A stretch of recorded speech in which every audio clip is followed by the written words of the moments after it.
नमस्कार दोस्तों, आज हम सुनेंगे वन कुमार की कथा। मैसूर नामक एक राज्य था। वहाँ का एक राजा था।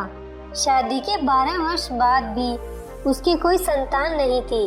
12 वर्ष पूरा होने पर रानी गर्भवती हुई। उसने एक दिन राजा से कहा, राजमहल में रह रहकर थक गई, चलो आज हम बगीचे में घूमकर आएंगे। राजा रानी दोनों एक दिन बगीचे में गए। वहाँ पहले दूध वाले के पास गए, वहाँ पर दूध पिया। फिर वे लोग पानी वाले कुएं के पास गए, वहाँ पर पानी से हाथ मुंह धोया। फिर कुएं के चबूतरे पर दोनों बैठे। कुएं की बगल में एक पेड़ था। पेड़ पर 2 पक्षी बैठे थे। राजा और रानी के बीच बातचीत शुरू हुई। राजा ने कहा, पता नहीं ये पक्षी मांस खाते होंगे या मोती माणिक। रानी ने कहा, नहीं नहीं, ये मांस नहीं खाते, ये मोती माणिक खाने वाले पक्षी हैं। इस बात पर दोनों के बीच वाद विवाद शुरू हुआ। फिर वे दोनों राजमहल लौट आए और नौकरों को बुलाकर यह पता लगाने को कहा कि वे पक्षी मांस पक्षी हैं या मोती माणिक पक्षी।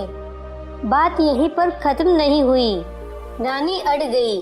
कहा कि अगर यह पता चला कि पक्षी मांस भक्षी हैं तो मैं महल छोड़कर 10 साल के लिए बाहर चली जाऊंगी, जंगल में रहकर लौटूंगी। और अगर पक्षी मोती माणिक खाने वाले हुए तो आपको 10 साल के लिए जंगल में रहकर आना पड़ेगा। बात तय हुई। नौकरों को सही बात का पता लगाने के लिए भेज दिया। नौकर निकले तो नौकरों ने आपस में सलाह मशवरा किया। वे सोचने लगे कि अगर राजा 10 साल जंगल में रहेंगे तो प्रजा बेहाल हो जाएगी, इसलिए हम महल जाकर यही कहेंगे कि वे पक्षी मांस भक्षी हैं।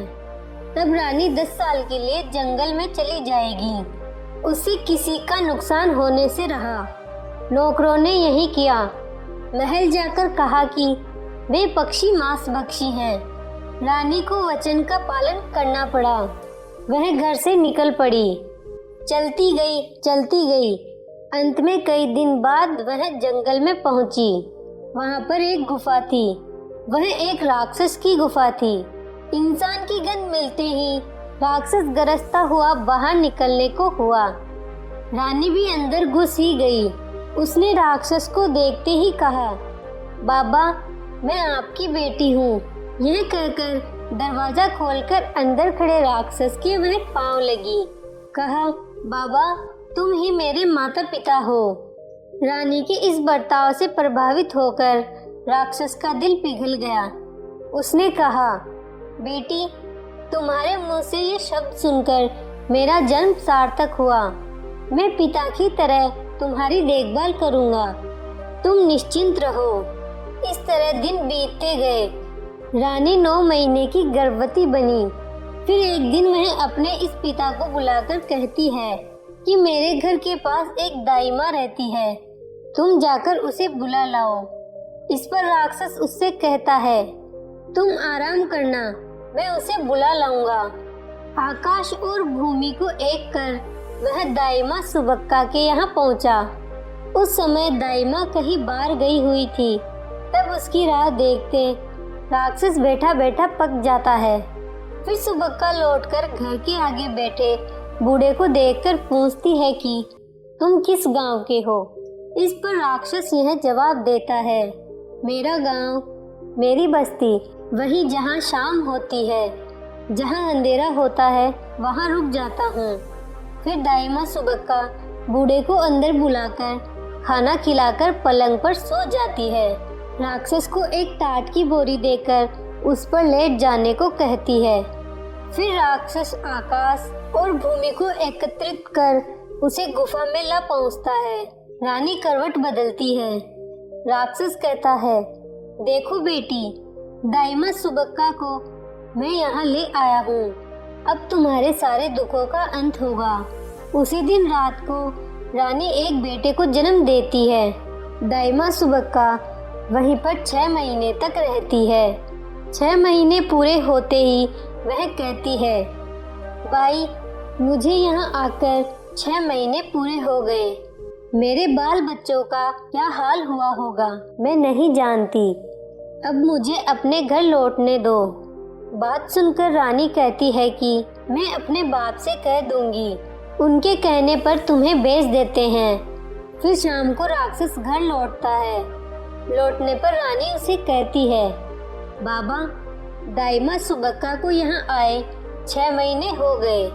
अब उसे उसके घर भेजना है, खाली हाथ नहीं भेजते, इसलिए उसे एक साड़ी चोली देकर उसका सम्मान करना चाहिए।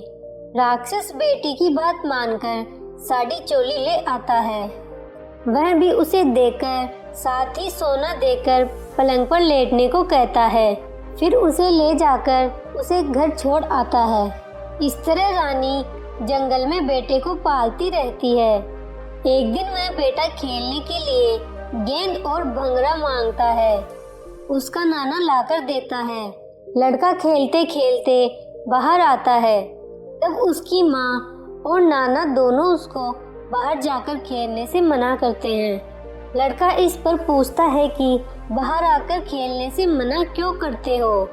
माँ कहती है, अगर बाहर खेलना ही है तो ठीक है, उस दिशा में मत जाना। माँ के मना करने पर भी यह लड़का तीर कमान लेकर उसी दिशा में जाता है जहाँ राजा रहता है। इस तरह अब वह 10 साल का हो जाता है। एक दिन बेटा यही कहीं जाता है। रानी राक्षस से कहती है कि मुझको पता नहीं क्यों डर लग रहा है, वह मेरी बात नहीं मानता। तुम भी घर में नहीं रहते, इसलिए मुझे अपने राज्य वापस भेज दो। यह बात सुनकर राक्षस को दुख पहुंचता है। कहता है, बेटी मैंने तुम्हें पाला पोसा, अब यह कैसी बात करती हो। इस पर रानी कहती है, मैंने पहले राजा से पत लगाया था, अब उसका वादा खत्म हो रहा है, इसलिए मुझे वापस भेज दो। जवाब में राक्षस ने कहा, ठीक है, तुम्हारी जैसी इच्छा, मगर मैं तुम्हें कभी नहीं भूल सकता। तुम जहाँ भी रहो, जैसे ही मुझे याद करोगी मैं तुम्हारी मदद के लिए हाजिर हो जाऊंगा। इस बेटे का क्या नाम रखूं बाबा? वन पुत्र कहो इसे, राक्षस ने कहा। तब से उसका नाम वन पुत्र पड़ा। राक्षस उस लड़के के लिए हीरे का कुर्ता, टोपी और बेटी के लिए हजारों साड़ियाँ, बहुत सारे गहने आदि देता है। रानी बेटे को कुर्ता पहनाती है, टोपी पहनाती है, साड़ी पहनकर गहने आदि से अलंकृत होती है। राक्षस माँ बेटे को उनके राज्य में भेजते हुए एक पेड़ के नीचे आकर बैठा।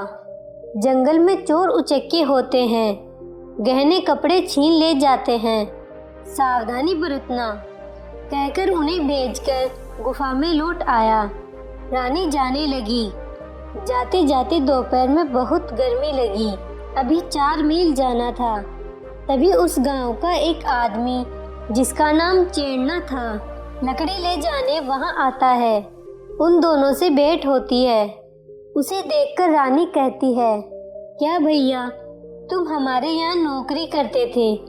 राजा और मेरे बीच बात बढ़ी, उससे हमारा ये हाल हुआ। चेड़ना का रानी के गहनों पर ध्यान गया।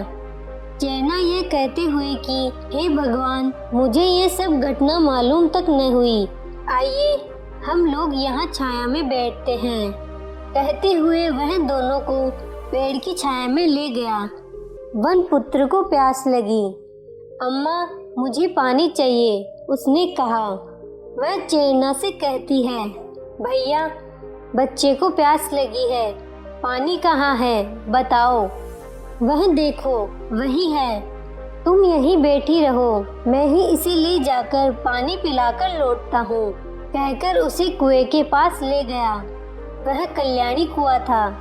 वह देवी देवता अप्सराओं के नहाने का कुंड था। पानी में परवार होता है।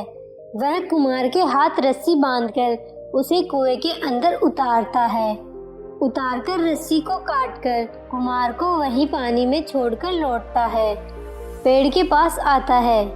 चेरना को अकेले आते देखकर वह पूछती है, तुम मेरे बेटे को कहाँ छोड़ आए? जवाब में कहता है, तुम्हारा बेटा कहाँ आता है, तुम मेरे घर चलो, तुम्हारे गहने लेने हैं। वह बेटे को याद कर जोर से रोती है। वह उसे जबरदस्ती घर ले जाता है और उसने कहा, यहीं पड़ी रह, जो कुछ खाने को दूंगा उसी को खाकर चुप रहे। अपने बेटे की याद में उसने कुछ खाया पिया नहीं। तभी उसे अपने बाप की याद आती है। वह तब मन में उसका स्मरण करती है। राक्षस भूमि और आकाश के बीच एकाकार हो खड़ा हुआ। पूछा, तुम्हें कौन सी मुसीबत आ पड़ी? तुमने मुझे याद किया। उसने जवाब में चेरना ने किस तरह बेटे को कुएं में ढकेला, गहने कपड़े छीने आदि सारा मामला बताया। तुरंत राक्षस ने चेरना को बुलाकर कहा, चलो वह कुआं दिखाओ। चेरना तुरंत आकर कुआं दिखाता है। तब कुएं में वनपुत्र लाश बनकर पड़ा था। तभी राक्षस वन पुरुष को उठाकर पुनर्जन्म दिलाता है। पुनर्जन्म मिलने के बाद उसे अपने दोनों भुजाओं पर बिठाकर शहर ला छोड़ता है। दूध का कुआं, पानी का कुआं, इन दोनों के पास पथ जो बना था, उस स्थान पर वे तीनों लोग आते हैं। राक्षस राजा को पत्र लिखता है, 10 साल पहले तुमसे पंथ कर तुम्हें छोड़कर जो पत्नी गई थी, वह अभी अपने बेटे के साथ दूध का कुआं, पानी का कुआं, इन दोनों के पास आई है। आकर उन्हें ले जाओ। राजा राक्षस द्वारा लिखा पत्र पढ़ता है। उसे पत्नी की याद सता रही थी। तब उसे हाथी और घोड़े के ऊपर बिठाकर जलसे के साथ घर ले आता है। आकर वन पुत्र को देख खुश होता है। लकड़ी वाले चेरना को काटकर उसका तोरण बांधकर उसी के ऊपर बीवी बेटे को ले जाता है और राक्षस यह कहकर कि मेरी भी उम्र हो गई, मेरा सब कुछ आप ले जाइए, अदृश्य हो जाता है। कुछ दिन बाद राजा रानी को राक्षस की याद आती है। वे लोग उससे मिलने जाते हैं। गुफा का दरवाजा खोलकर देखते हैं तो राक्षस वहां मृत मिलता है। शोक संतप्त यह परिवार उसे श्रद्धांजलि देकर लौटता है। बाद में सब आराम से जीवन जीते हैं। आपको ये कहानी कैसी लगी? नीचे कमेंट करके हमें जरूर बताइएगा। अगर आपको ये कहानी पसंद आई हो तो अपने दोस्तों के साथ जरूर शेयर करें और ऐसी ही प्यारी कहानियाँ सुनने के लिए हमारे YouTube चैनल को सब्सक्राइब करें। धन्यवाद।